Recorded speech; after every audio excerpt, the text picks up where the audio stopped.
E aí, galera, tudo bem com vocês? Beleza? Vamos para mais uma aulinha de gráfico. Vê só, essa aulinha vai ser meio que uma extensão da aula passada, né? Que é do teorema do aperto de mãos ou teorema da soma dos gráficos, tá? Antes de começar a aula em si, eu vou trazer a diferença entre teorema, lema, corolário, tá bom? Talvez, quando estudar lógica, essas definições ficam um pouco mais amadurecidas, mas assim, mas não tem bronca não. Tipo, de verdade, dá pra entender aí tranquilo, tá? Basicamente é o seguinte, teorema é uma afirmação que foi demonstrada verdadeira. Então, basicamente, eu tô lá, aí eu tenho uma hipótese. Eu quero saber o que é que tem com essa hipótese. É verdadeira, é falso, tem nada a ver, nem é relevante. Eu quero estudar essa hipótese. Aí eu vou lá, tudo bonitinho, pelas regras corretas, né, da matemática e tudo, e eu chego, eu demonstro que ela é verdadeira. Show! Minha hipótese, eu demonstrei que essa afirmação é verdadeira. É um teorema. Então, teorema é uma afirmação que foi demonstrada ser verdadeira. O que é um lema? É a mesma coisa. Sim, o lema tem a mesma definição. É uma afirmação que foi demonstrada ser verdadeira. Mas então, qual é a diferença? A diferença é que o lema é uma afirmação menos importante. Parece sacanagem com o bichinho do lema, né? Mas assim, digamos, deixa eu ver se eu consigo me expressar melhor. O teorema, ele normalmente é uma afirmação de maior impacto, certo? É uma afirmação que vai trazer algo mais relevante do que um lema. Então, geralmente, quando a gente quer provar um teorema na matemática, principalmente se ele for um pouco mais complexo, a gente vai usar de utensílios, de ferramentas, lemas, vários lemas. Então, o que acontece? Tanto o teorema quanto o lema são afirmações demonstradas verdadeiras, porém, normalmente a gente utiliza vários lemas, que são afirmações um pouco menores, né, menos relevantes do que o teorema, para provar o teorema. Então, a gente usa lemas para provar um teorema, geralmente, tá? Nem sempre, mas geralmente. E que um corolário é uma consequência direta de um teorema. Ou seja, eu tenho um teorema todo bonitinho, perfeitinho, já foi demonstrado ser verdadeiro, tá lá bonitinho. O corolário nada mais é que como se fossem ramificações desse teorema. Então, do teorema, eu consigo obter várias afirmações verdadeiras, que são consequências diretas desse teorema. Ou seja, basta o teorema existir, ser verdadeiro, né, ter sido demonstrado, que se dele eu conseguir tirar várias ramificações, ou seja, várias afirmações também verdadeiras, são corolários. Tá? E foi talvez um pouco mais longo que eu esperava essa explicação, mas é só para dizer que o que a gente viu na aula passada é um teorema, certo? E o que a gente vai ver hoje é um corolário do teorema da aula passada, tá? Enfim, corolário de hoje fala o seguinte, ó. Corolário. Ele fala que a quantidade, eu vou escrever quantidade assim, tá? A quantidade de vértices ímpares, lembrando que são vértices ímpares, da aula de terminologia, né? Vértices ímpares são vértices que possuem grau ímpar, beleza? Então, vértices ímpares é par. Ou seja, isso pode parecer talvez estranho, né? Contraintuitivo, porque, pô, tu acabaste de dizer que corolário é uma consequência direta do teorema. Mas, caramba, isso é uma consequência direta do teorema da aula passada. Calma, respira fundo. Eu juro que é tranquilo, tá? Vem comigo, vamos embora. Eu vou colocar aqui o teorema da aula passada de novo, tá? Vzinho pertencente a Vzão. A soma, né, do grau de todos os vértices, Vzinho, é igual a 2 vezes a quantidade de arestas. Show? E aí o que acontece? Corolário vai vir seguinte raciocínio. Digamos que o meu gráfico tem vários vértices, vários vértices. Vocês concordam comigo que dentre esses vários vértices eu posso ter vértices ímpares e vértices pares? Na verdade, posso ter 0 vértices ímpares ou 0 vértices pares? Posso. Mas eu posso dividir em vértices pares e vértices ímpares. Show? Então é isso que eu vou fazer. Eu vou dividir esse somatório da seguinte forma. Eu vou dizer que a soma Vzinho ímpar, eu vou escrever assim, tá? Vzinho ímpar para não ficar muito grande. Ou seja, todos os vértices ímpares do meu gráfico, tá? Então, o somatório do grau deles, somatório do grau, pá, minha letra fazendo de sempre, né? Ficando feia, né? Faz parte, vamos embora. Somatório do grau dos vértices ímpares, vizinho, ímpar, beleza? Mais o somatório dos vértices par. Show? Então, vou colocar aqui, ó, o somatório do grau de vizinho par é igual a 2 vezes a cardinalidade A. Ou seja, o que isso aqui está querendo dizer?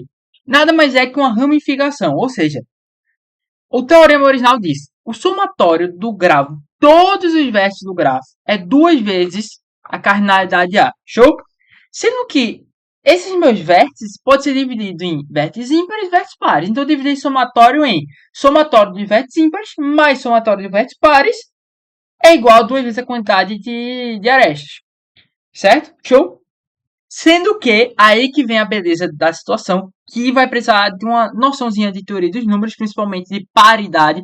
Então, caso, provavelmente, no momento que eu estou gravando essa aula e estou disponibilizando pela primeira vez, todo mundo já passou por teoria dos números e deve estar com isso consolidado. Qualquer coisa, eu vou gravar aulas futuramente, e aí qualquer coisa você volta para a aula e tudo, dá uma revisada e volta para cá. Se sentir dificuldade, claro, mas eu acredito que vai ser bem tranquilo, vai ser bem fácil. Tá? É o seguinte, o lado direito da minha igualdade, ele é par.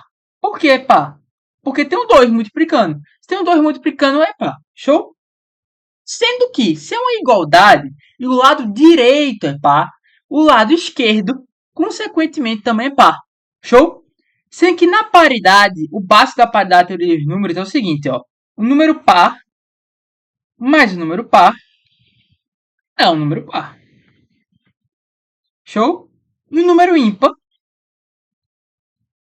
mais o número ímpar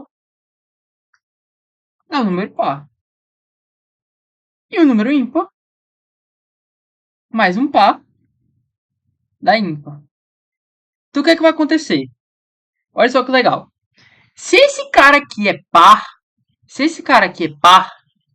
então vocês concordam que esses outros dois aqui, ó, só tem duas possibilidades. Ou os dois são pares para a soma da par, ou os dois são ímpares para a soma também da par. Porém, vê se vocês concordam comigo. Esse cara necessariamente já é par. Por quê? Porque ele é o somatório de graus do vértice par. Ou seja, é como se eu estivesse somando 2 mais 4, mais 2, mais 2, mais 10, mais 4, mais 2. Eu estou somando vários números pares, porque são vértices pares. Consequentemente, a soma de vários pares dá um número par. Ou seja, se esse cara é par, necessariamente, esse cara também é par. Vocês concordam comigo? Porque olha só que legal. Conta esse carinha aqui, ó. Se é par, par mais par, dá par. Show? Ou seja, a gente descobriu uma coisa importantíssima. Que a soma dos graus de vértice ímpar tem que dar o número par. Mas olha só, são a soma, né? O que é o somatório dos graus de vértices ímpares? É como se eu estivesse somando assim, ó. Vou colocar aqui assim, só de rascunho. Como se eu estivesse fazendo 3, mais 9, mais 1, mais 3, mais 3, mais 1. E assim vai. Eu estou somando vários números ímpares, certo? Eu estou somando vários números ímpares. E aí o que acontece? Quando eu estou somando e eu tenho ímpar no meio da soma, eu tenho duas possibilidades. Quais são essas possibilidades? Essas daqui, ó. Eu tenho um ímpar mais um ímpar, dá um número par, e um ímpar mais um número par, dá ímpar. Ou seja, se eu tiver, por exemplo, só para ficar bem claro, 3 mais 3, eu tenho 6, beleza? Mas se eu tenho aqui, ó, 3 mais 3 mais 3, dá 9, ou seja, aqui eu tenho 2 ímpares, e aqui eu tenho 3 ímpares. O que é que eu estou querendo dizer com isso? Sempre que a gente tiver uma quantidade par de números ímpares somando, ou seja, 3 mais 3 são dois números ímpares, mas só tem 2, ou seja, é um número par. Ou seja, sempre que eu tenho um número par de ímpares somando, vai dar um número par. E sempre que eu tenho um número ímpares de ímpares somando, também dá ímpar, entendeu? Então, tudo ímpar, quantidade ímpar de números ímpar também dá ímpar. Mas se eu tiver a quantidade par de números ímpares, dá um número par. Óbvio, isso falando em soma, tá? Outros operadores a gente tá preocupado. Falando em soma, show? E aí o que é que vai acontecer? Vamos voltar para cá. Para isso daqui ser um número par, que a gente viu tem que ser par, porque esse daqui é par, show? Mas isso é um somatório de números ímpares, que são vértices ímpares. Então, necessariamente, quantos vértices ímpares eu tenho que ter? Eu tenho que ter uma quantidade par. Ou seja, quantidade, vou escrever quantidade assim novo, tá? Quantidade par. Ou seja, né, terminando o raciocínio, esse corolário diz pra gente o quê? Justamente isso aqui, ó.